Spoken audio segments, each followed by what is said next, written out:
rakkadhee maallaqa yuutuubii keessaa yoo fudhattes yuutuubii keenyaa deebisii Simiraan na jalaa baddee jirti naaf araaramii jedhee Muktaar Wawwaatuutti jira jechuudha.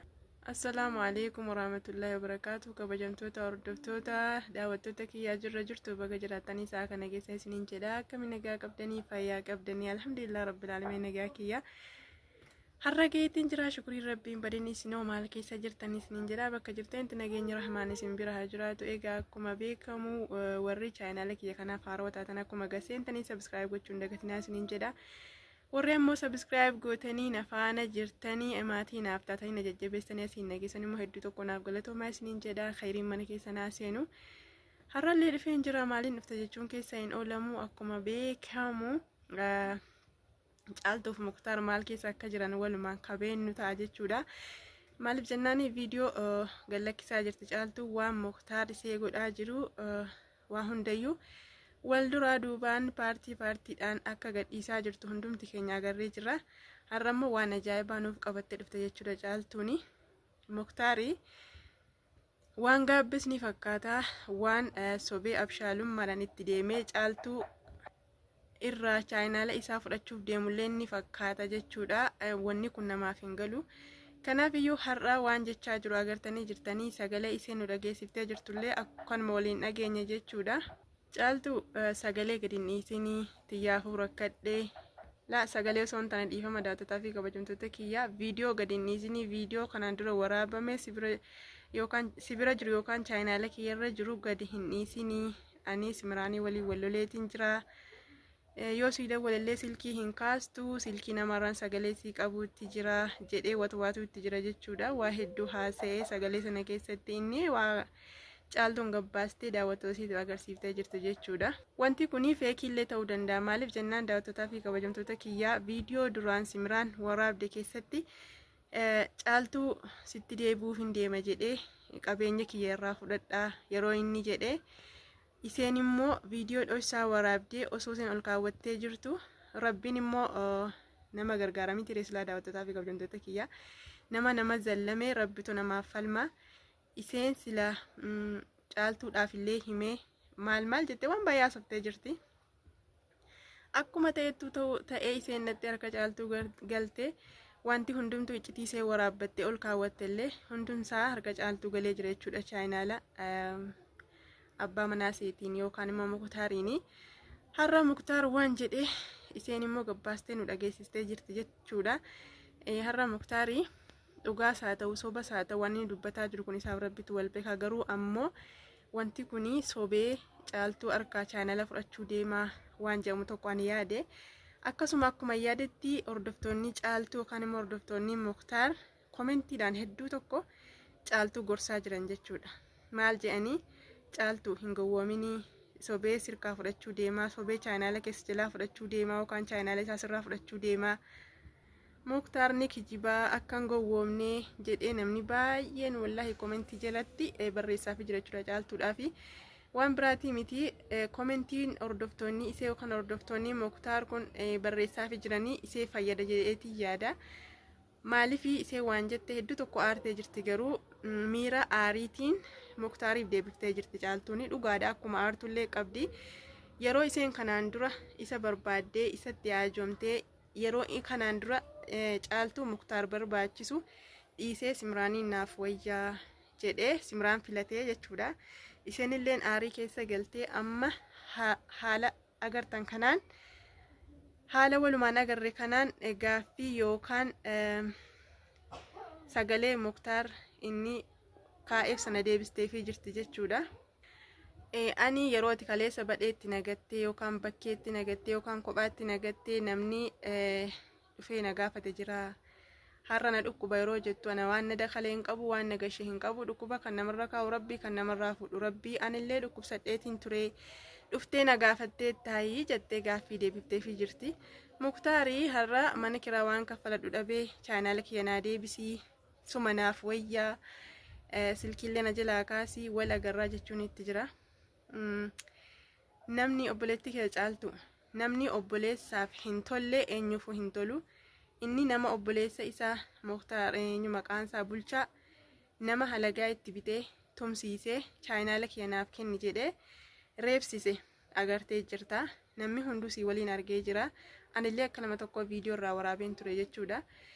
Wallahi viidiyoo sana nama hedduutu daawwatee maashaallah tabaaraka rahmaan. Maaliif wanni kun gocha suukanneessaa yookaan gocha jibbisiisaa namni silaa obboleessa isaarraa ni goraa irra goree yookaan immoo bira dhaabbatee roorroo walirraa deebisa yookaan wal bira dhaabbatee roorroo walirraa qolata jennaan inni ammoo obboleessa isaatti nama bitee waan godhe walumaan agarree jira jechuudha. Kanaafuu caaltu obboleettii kiyya ati akka hin gowwomne namni kun chaayinaalicha sirraa deeffachuuf yookaan immoo waan si gochuu deemu hin beektu waan ta'eef yeroo inni haasa'u sanaati quban qabdu bira hin jirtu yookaan simiraanii waliin jiraachuu danda'a.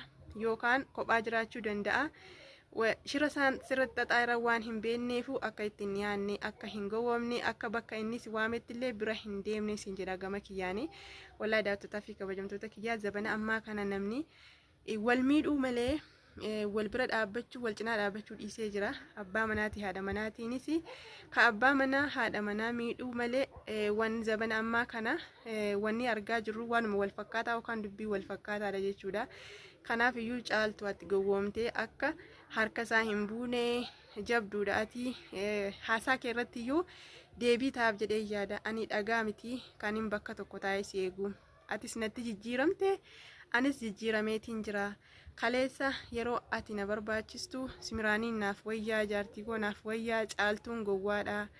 Caaltuun waa tokko hin beektu raatuudha naan jettee narra haasaa turtee ganna baastee na arrabsaa turtee har'a oo maaltu sitti dhagaamnaan caaltu sinaaf wayya jettee caaltuun miira aariitiin deebisteefii jirte jechuudha Muktaarii fi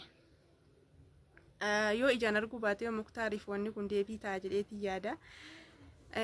Gaabbiif eegeen booddee deemti jedhe Oromoon dhugaadha. Gaabbiif eegeen booddee deemti. Yeroo namni keenya yeroo jalqaba waan barbaade hojjetu yookaan waan barbaade dalagu booddeen isaa hoo maal ta'uu deemaa akkam ta'uun deemaa maalittiin deemaa jedhee hin yaadu jechuudha. Maaltu na mudachuu deema jedhee hin yaadu. Wanni kun yoo dhugaadha taate simiraan gattee gaafa deemtu har'a caaltutti deebi'uu gaafa yaadu kan kanaan duraa eessa kaa'ime. Waan kanaan dura godhaa ture, waan kanaan dura irratti oofaa ture, waan kanaan dura ittiin jechaa ture yoo akkam godhame. Namni tokko haqqifamee kee deebi'ee nyaachuun ni ta'a daawwattoota fi kabajamtoota kiyya. Waan amantaana jechuudha. Kanaan dura akka waan wanni kun hin dhufneetti waan baay'ee irratti oofaa ture. Simiraaniin naa wayya jechaa ture, jaartii koo lammaffaa jechaa ture. Isheen illee akkuma beektan kunoo aariidhaan deebisteefii jirti akkuma isiniin jedhetti jechuudha. Kanaaf iyyuu caaltu akka hin gowwoomne ani simiraaniin argaasee iyyuu hin fedhu jechaa jira. Har'a taanaan argaasee fedhuu dhiisen se'a. Har'a taanaan argaasee jibbee ammayyuu taanaan hin amanini. Dhiirri keenya hin amansiisu. Dhiirri Oromoo hin amansiisu jechuudha. Dhiifama naaf godhaa dhugaa rabbii dubbachuuf waan baay'ee argaa jirra. Waan baay'ee keessas dabarree jira jechuudha. Kanaaf iyyuu namni keenyas hin amanamu, dhiirri Oromoolee hin amanamu jechuudha daawwattootaa fi kabajamtoota kiyya. Kanaaf iyyuu caaltuu akka gowwoomtee Muktaar harkatti si deeffatee yookaan ammoo miidhaa sirraan hin geenye siin jedhaan gama kiyyaan dhaamsa obbolummaa waan si dhaamu kana yoo inni si yaame nama beekaa nama dubbachuu beeku qabadhu dhaqi waa inni sirraa barbaadu gaafadhu.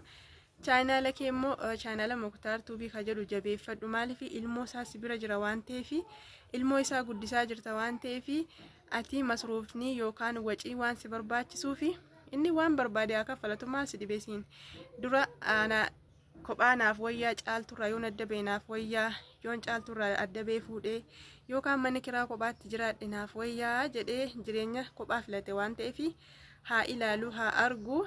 Ati waan si dakalee waan si naqee tokko hin qabu. Kanaaf iyyuu giiftii kiyya yookaan immoo bareedduu kiyya yookaan obboleettii kiyya ati jabaadhu chaayinaala kee jabeeffadhu kaa erkaa irraa fudhattee jirtullee jabeeffadhuun siin jedha. Inni ammoo booddee isaa waan ta'u kan waliin agarru ta'a. Akkasuma keessa deebi'ee namni obboleessaaf hin tolle eenyuufuu hin tolu waan ta'eef ati isa biratti nikaha tokkittiidha kan walitti isin hidhee jiru malee atis isaaf ormaa innis siif orma waan ta'eef haga nikaa qabdanitti kan inni waa hunda sii ta'uu danda'u jechuudha. Kanaaf inni immoo osoo kanaan jiru jireenya mataa isaa filatee osoo jiraachuu jiru har'a immoo gaabbee waan barbaade haasa'utti jira waan ta'eef akka hin shawwadamne yoo bira dhaquu barbaadde ammoo nama beekaa qabadhu deemisiin jedha. Atiyuu deebii gahaa deebifteefii jirta. Ana waan ana keen qabu dhukkuba eegasa jetteeni jirta. Dhugaadha, dhukkuba kan namarra kaa'u, kan namarraa fuudhu Rabbii, kan nama fayyisu Rabbii, kan nama ajjeesu Rabbii. Akkumatu jettee ati waan gootuuf hin qabdu. Fayyisuus hin dandeessu, dhukkubsuus hin dandeessu, ajjeesuus hin dandeessu jechuudha. Kana hunda Rabbitu harkaa qaba. Kanaaf iyyuu Muktaarii jaartii lammataa yoo gattee deemteeyyuu inni kana sobee harka sideeffachuuf yookaan chaanala sirraa fudhachuuf malee waan dhugaanatti hin fakkaatu. Kanaan dura maatii bira dhaqamee wanti ta'e akka walitti deebitan ta'ee ture. Inni didee jireenya kana filate waan ta'eef kanaaf iyyuu caaltuu keenya hin gowwoomin siin jedha. Rabbi si haa gargaaru, Rabbi si wajjin haa ta'u, Rabbi si haa eegu, Rabbi jireenya gaarii si haa jiraachisuun siin jedha. Daawwattootaa fi kabajamtoota kiyyaa yaani nani qabadhee dhufe kana fakkaataa. Yoo isin tole subscribe, like, share gochuun dagatinaa isiniin jedha. Nama wal lole immoo nama wal jibbe immoo Rabbi walitti araarsu du'aa goonaaf isiniin jedha. Aga viidiyoo biraa walitti deebinutti nagaan naa tura.